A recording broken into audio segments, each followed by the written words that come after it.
Perek Chazkas Habatim Daf Mem Aleph, sponsored the Refuah Shlema for Miriam Bas Rachel.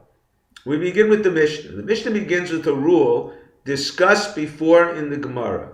Chazaka sheni ma'taina eina chazaka. A chazaka does not transfer ownership of a property. It only supports a proper claim. Therefore, the Mishnah states, if one who occupied a property uncontested for 3 years responded to a protester, no one asked me to leave, he does not acquire. Only with a claim, you or your father sold or gave it to me as a gift, he acquires together with a chazaka. An exception to this rule is one who inherits a property. As long as he can prove his father was on the property, one day he acquires. He is not expected to know how his father acquired. The Gemara questions the novelty of the Mishnah's teaching. The Gemara answers it could be he actually purchased the property, but instead claimed rights to it based on his uncontested 3-year occupation. He was afraid to claim he purchased it because he lost his document, unaware his chazakah sufficed without it. The Mishnah teaches the court does not suggest to the occupant a proper claim. However, he can reverse his claim before he leaves the courtroom. It is not to'en v'chozer v'to'en. Mar brings another example of an inadequate taina.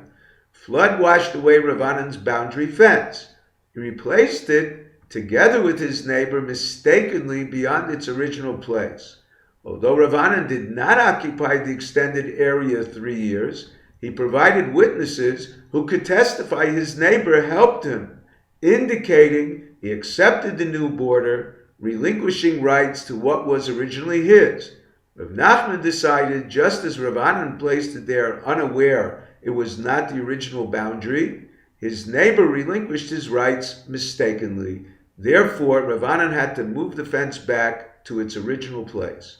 The Gemara brings a similar incident where moving the boundary to its original place relies on conflicting testimonies.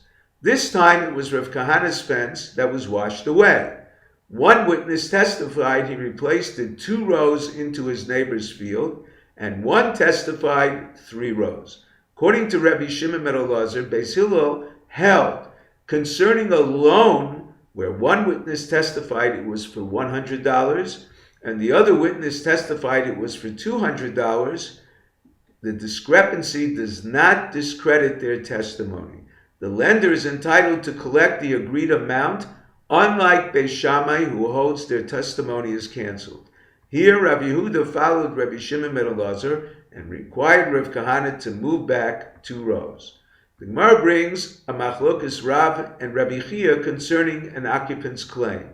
One occupied a 2nd-story apartment, claiming he bought it from a previous tenant, who he assumed purchased it from the owner. Rabbi Chia held his chazakah supports his claim only if he can prove the seller in fact lived there at least 1 day.